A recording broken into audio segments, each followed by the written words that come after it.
of a boring one for a lot of people. It might be a bit long. I've got so many topics to cover here.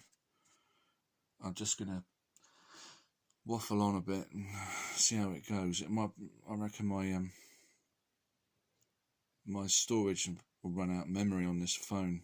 I'm having trouble now. I've been deleting everything off of it, but it's still it ain't got enough memory, it says, so it could cut out. Might be a blessing in disguise. See how we get on. I've got to hold my hands up, Gary.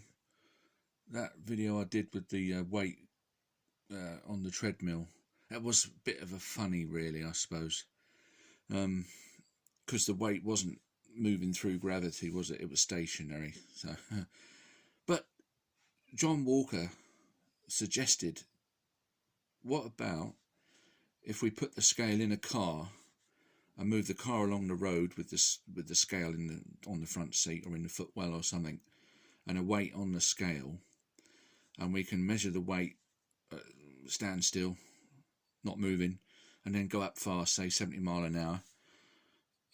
Do you think that scale is going to read a different weight? Is it going to lose weight? Because now, if you're thinking of, the gravity, like rain, particulate in nature, you say as we go through the gravity, less hits you, or you absorb less gravity, so it should weigh less. I just wondered what you thought of that experiment, because although it's a theoretical experiment, it's feasible. It could be done. On the subject of moving through the rain, apparently, no matter how fast you run through the rain, the same amount hits you. It doesn't change. The faster you go in, you're running into more rain, sort of thing. So I don't know whether your analogy is right at all, actually. But just to clarify that, in case you're, having a fit at the moment, let's take the example of a fan here whizzing around. It's blowing out air. This is a fan. As we move something past the fan, yes, the faster you move that ball or whatever, throw something through this wind, the less time the force is acting. So it will deflect the ball in this direction less, because there's less force acting per unit of time, isn't there? All right, you've said that this is a planet and we're flying through in a spacecraft. Yeah, that's a similar thing, but let's keep it on Earth, because everything really we got to do is related to what goes on the surface of the planet. Just be practical, So yeah, as you go through this fan, less force is going to hit you. But that doesn't apply to this business that you were talking about, rolling a ball along a surface, and the faster it rolls, the less gravity's hitting it, because you're moving along on the surface of the Earth, and the gravity's not changing. We're not, from this point here, we're outside of the wind flow or gravity, and at this point here we're in the wind flow or gravity, and then we're out of it again. But going along the surface of the Earth, you're never out of it. It doesn't change. It's constant, isn't it, as you go around the surface. So the amount of gravity you're in doesn't change wherever you move. So I can't see that analogy working. But I just wondered what you thought about this, because we would be moving through the gravity, and would we see a difference on the scale? You were talking about doing it with all little scales on here, on the surface. The trouble with that is you've got because it's a mechanical device, I don't think they would have time to register. There would be a delay in them registering the weight. That wouldn't be accurate. Possibly you could do it with some very high-speed electronic pressure sensors or something that didn't have to deflect much. Perhaps you could tell. But what about this? Do away with all this sort of kit and just put the scale in the car and move the car along the road fast, what would happen? Anyway, that was that. See what you think about that. I don't want to keep going on about this business. 9.8 metres a second. Oh, that's right.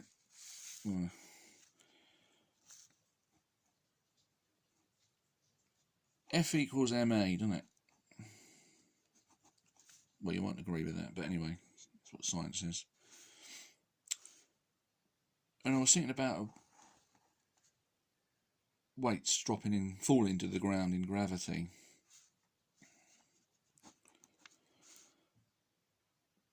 This acceleration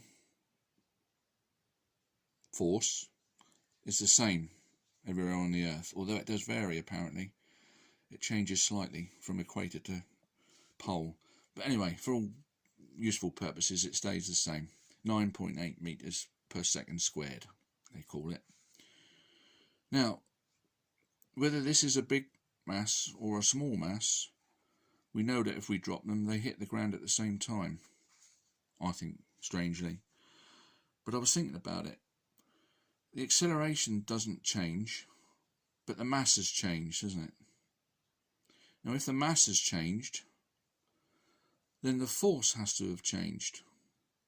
If we increase the mass, acceleration has stayed the same, the force must get more for the bigger ball than the lighter ball. The less massive ball must have less force on it than the bigger massive ball. Because if force equals mass times acceleration, and we keep the acceleration the same, but the mass changes, then doesn't the force have to change?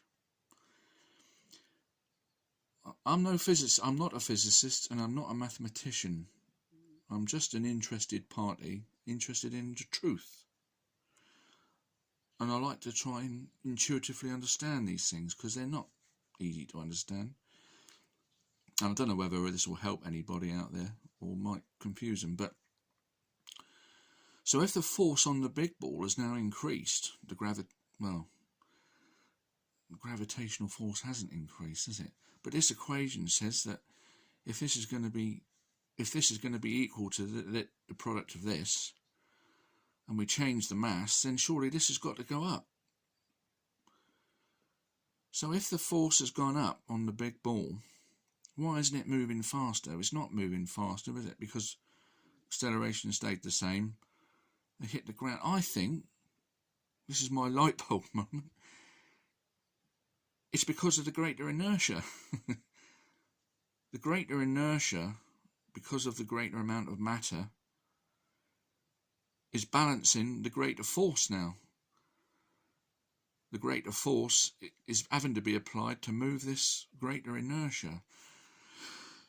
I think that sort of intuitively helps you understand these things a lot more, and all of these problems is probably related to this. I know you hate the idea of the inertia, but it is, whatever you want to call it, resistance to, well, you don't like that, inability to absorb energy, you call it, whatever you want to call it, it does exist, this inertia. So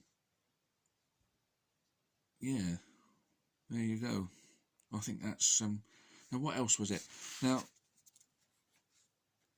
the energy stored in a spring, potential energy is 1/2, so I'm going to forget, kx squared, isn't it? The distance you compress the spring, it goes up the square of the energy. Now here we go, here's a word, exponential. I know you call it exponential, but these words are important. And I think a lot of your problem, Gary, is you're trying to reappropriate the language. Now, if you think about it, if you were going to argue with somebody in Abu Dhabi or whatever, and he couldn't speak English, anyway, you was writing about his language he was using, and you wanted to, you were arguing that his words weren't right, and you were trying to redefine the words they use in a given language, an age-old language, and you want to redefine those words, you're going to come unstuck. Nobody's going to want to talk to you. You can understand that, can't you? And it's the same in science. You've been reappropriating words like momentum and other words to suit your definition of what you imagine, how you imagine things should work. I'm sorry, you can't do that. You've either got to come up with new words or leave the words alone and use them in their correct setting. That's like Hooke's law. Now, you keep talking about Hooke's law as a proper thing. You don't say it's rubbish. You say, yes, Hooke's law is correct. The deflection of a spring is proportional to the weight we put on it. But you don't mention that Hooke's law doesn't talk about energy. Hooke's law doesn't deal with energy at all. It just talks about the weight applied to a spring. Now that brings up another thing, because you're talking about, well, haven't we got free energy if we lift a weight up, plonk it on the scale, and then lift another weight up, and it's doubled the compression of the spring, not scale, on a spring, and we've got 4 times the energy according to this rule. That's right, we have. Now, I spent a long time, well, not a long time, but 10 minutes on a video trying to painstakingly go through why that argument is wrong. And now you seem to have forgotten about it. I think it was called a spring paradox or something. And I dealt with that very problem, because I wondered what you couldn't do it. And it turns out you actually would use more energy lifting weights up to compress a spring than having a machine do it. That video, I tried to explain it in that video quite carefully. That just shows you don't listen very well, because you're sort of gobbing off all the time. You're not listening for a minute to what other people are saying. You might learn something. Well, I would go back to that. Well, I think you call it a straw. That's another straw man argument. Oh, that's another thing I was going to bring up. Your bloody straw man arguments. Lifting weights up onto a spring and compressing them, we end up with more energy in the spring because we've doubly compressed it. And kinetic energy says, and this formula says we've got 4. That's a straw man argument. Well, that's not the case. We use more energy lifting the weights up, but you'd have to think very carefully about it. You like to say that you're the only one who think you're the great physicist. You think in detail about these details. Well, you're missing things, I can assure you, you're missing things. You need to think a little bit more carefully about this, and specifically about this problem with lifting weights up, compressing a spring, and why you don't have free energy. It takes a bit of thought. It's difficult. It's not intuitive.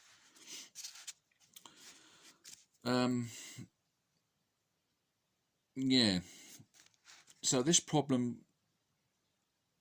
this kinetic energy, measuring kinetic energy is very difficult. It is very difficult. Even demonstrating the energy stored in a spring is very difficult. You would need it's complicated electronic equipment to measure the energy that could be released from a spring by doing some work, either electrically. It's not easy to do, not very difficult actually. And I was trying to think of something we could do.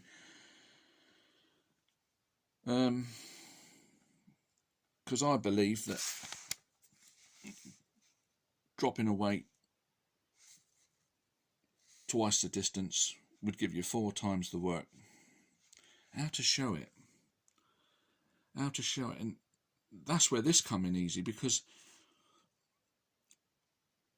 you were saying, oh, I've done this, I'm quite satisfied that dropping the weight, one speed gives you this, and dropping the weight twice the speed gives you twice the weight. You're quite satisfied with that, you were saying, And then when I brought up, why don't you try dropping half a mass, twice the speed, suddenly you're changing your tune. Why should I do it? It's a rubbish. I've got rickety old scale. I've got in the basement, I've got no facilities, why should I do it? And yet you were quite happy to use this as an advancement of that you were right. And that's something about you. You chop and change. It's like Walter Lewin. Cool, I'm all over the shop here today. It's like Walter Lewin. 1 minute, when it suits you, Walter Lewin says, nature can't finagle momentum. It has to conserve momentum. Nature can deal with kinetic energy one way or another. Great. Why don't you answer that? Twice the force, twice the velocity. Why don't you deal with what Walter Lewin says? On the other hand, you've spent videos decrying the man, calling him all sorts of names, specifically on the air cart track experiment, calling him a liar, saying you're saying he's cheated. He's cheated the experiment. He's a cheat, and you do call him names. So when it suits you, you say one thing, and when it doesn't, you say another. You're unreliable. I can't think of the other words. There's plenty of them, but that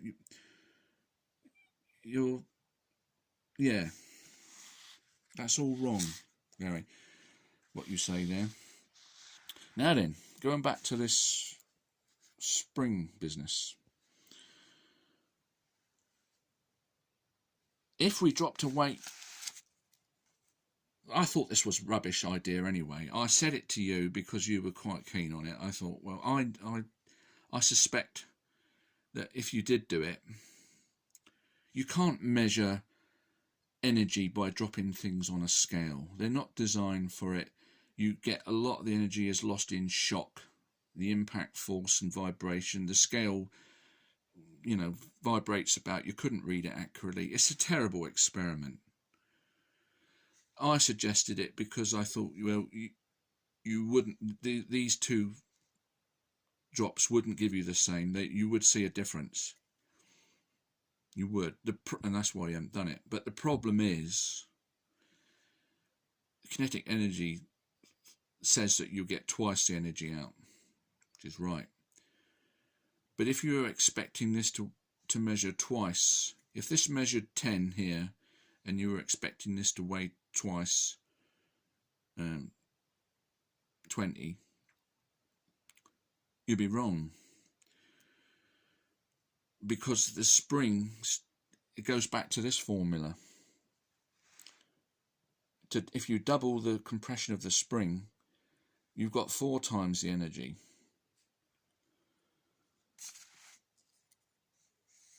So that's right, yeah.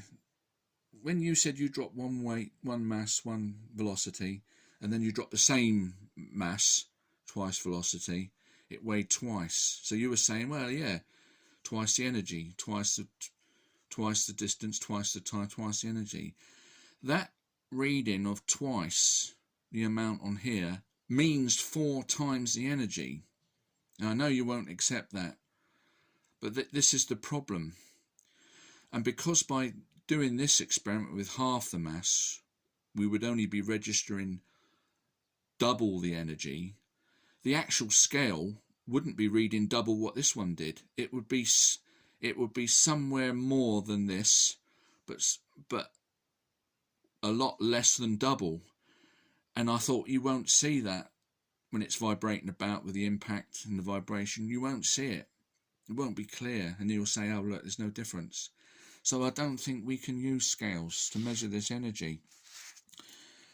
So another idea I had, what if we drop the weights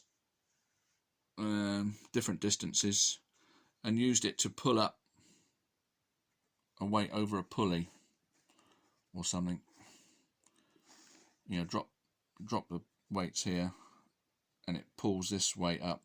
We measure it, put a ruler there. We drop one weight, one distance, measure it, how far this weight goes up, and then we drop another weight or the same weight at twice velocity, say 4 times the height, and this weight should go up, according to your theory of mv is the energy, the same height.